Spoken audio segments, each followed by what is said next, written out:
পতাকা তলে আছি। দল যখন দ্বিতীয়বার আমাকে ধানের শীষ প্রতীক দিয়েছিল, আমি যখন ধানের শীষ প্রতীকে নিয়ে এই সুরাতলার মাটিতে এসেছিলাম, তখন আপনারা বলেছিলেন প্রতীক কোনো বিষয় দাও, আমরা এই ডাবলকে ভোট দিব। সেদিন এই আমল কাটা সর্বোচ্চ ভোট নৌকাকে প্রত্যাখ্যান করে আপনারা দিয়েছিলেন।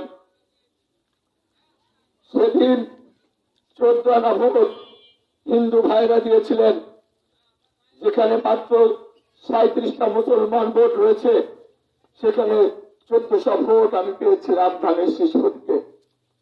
সেই অঞ্চলের মানুষের প্রতি আমার কৃতজ্ঞ থেকে আমি বলতে পারি, আমার বাবা মা এমন শিক্ষা দেয়নি যে শিক্ষাকে উপেক্ষা করে আমি হিন্দু সম্প্রদায়ের ভাইদেরকে অত্যাচার নির্যাতন করব। আমি এমন সন্তান নই। বন্ধুরা, রাজনীতি করেছি, অনেক নির্যাতিত হয়েছি, মাথার পিছনে 32টা সেলাই রয়েছে, আঙ্গুল কেটেছে। আমাকে বাঁচিয়ে রাখার জন্য এই আপনাদের সন্তান কিশোর সহ এই মণিশঙ্কররা সহ বুক পেতে দিয়ে তারা নির্যাতিত হয়েছিল, রক্তাক্ত হয়েছিল। সেই দিন যে 37 জন ছেলে রক্তাক্ত হয়েছিল, তার 30 জনই ছিল হিন্দু সম্প্রদায়ের ভাইরা। তাহলে আমি কাদের পরে নির্যাতন করবো আপনারা বলুন? আমি কোনো ভয় পেয়ে বলি না, আমি একমাত্র সৃষ্টিকর্তা ছাড়া কাউকে ভয় পাই না। যতদিন বেঁচে আছি সৃষ্টিকর্তা ছাড়া কাউকে ভয় পাবো না। শুধু একটি কথা বলতে চাই, যারা খোলাপানিতে বাস স্বীকার করছেন তারা মনে করতে পারেন আমি ভয় পেয়ে এখানে আছি, তা নয়।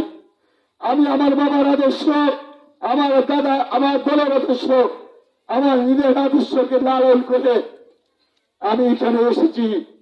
শুধুমাত্র আপনাদের কাছে একটি প্রশ্ন করতে, যদি আমার সাথে যারা রাজনীতি করেন, ইউনিয়ন পরিষদ থেকে শুরু করে বাংলাদেশ জাতীয়তাবাদী দল, ছাত্র দল, যুব দল, স্বেচ্ছাসেবক দল এবং বিএনপি, তাদের একটি লোককেও যদি এখানে সংযোগ করতে দেখেন, দয়া করে গোপনে আমাকে নামটি দিবেন।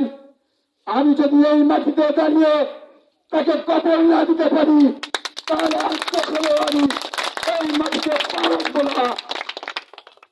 বিএনপি একটি আদর্শিক দল, বিএনপি গণতন্ত্রের দল, বিএনপির উৎপাদনের দল নয়। বিএনপি মানুষের ভালোবাসা অর্জন করতে চায়।